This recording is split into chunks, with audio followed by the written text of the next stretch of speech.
Hello, I'm Beth Ann Kennedy, professional crystal healer, psychic medium, and teacher. And today we are doing the first video in a three-part series called Beginner Ways to Work with Crystals. Today we'll be covering a very simple and easy way to work with stones, and that's wearing them as jewelry or carrying them on your body.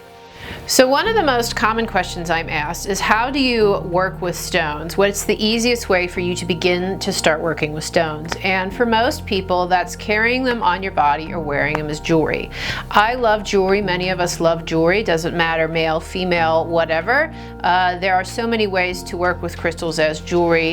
You can wear them as bracelets, earrings, pendants, rings, wear them in your hair, wear them on your body. Wearing crystals as jewelry is a really great way to use them, and whether you just buy something and you love it or you're wearing something for a specific purpose, that is a really super easy way to work with crystals. And you can collect many different types of jewelry, and then that gives you an excuse to spend lots of money on jewelry, and it's never ever a problem.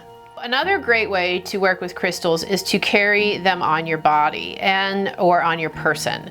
And one of the ways to do that is to work with small pocket-sized stones that fit in the different receptacles you have on you. So whether you're using your pockets, some people put them in their bra, some people put them in their bag, their wallet, people carry them in their socks, they carry them in a purse.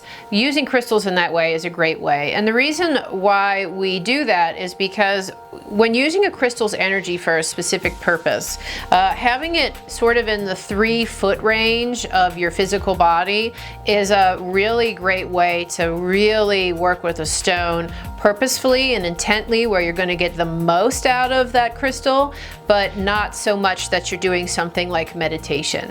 So when I first started working with crystals, I would have dreams about different stones, and I'd stick them in my pocket and I'd carry them for several days.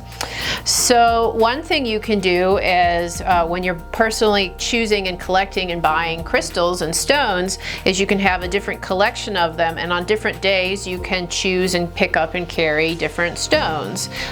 You may choose, do you want to work with one stone in particular, or you may start mixing and matching and working with groups of stones together. I think size-wise, it's very important to make sure that you are comfortable with carrying your crystals. I think tumbled stones make great pocket-sized stones or purse-sized stones. They're not too heavy. They fit in a certain location. They are polished and they're less susceptible to breakage. There are tons of tumbled stones. They come in lots of different varieties and colors, and if you do your research, you can figure out and find specific stones for something that you want to work with.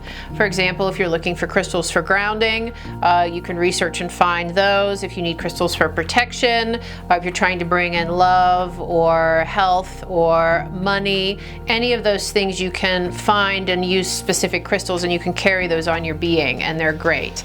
I think it's really important too, if you're using crystals in that way, to make sure that you keep them very clean. We talk about that in another video, but if you want to get the most energetically out of your stones, keeping them clean and charged is going to be the absolute best way to make sure you maximize, and it's also very respectful to the stone. So that's it for carrying or wearing stones. It's pretty straightforward. You don't have to overthink it. That's very important. Just do what you feel called to do, and make sure you stay tuned for part 2 of this series, where we talk about working with crystals in your home, work, or car. Also, don't forget that I'm Beth Ann Kennedy, and you can follow me at Pink Heart Healing on Instagram, Facebook, Twitter, Tumblr, Pinterest, and you can also sign up for my newsletter and catch up current events on my website at pinkhearthealing.com. Thank you.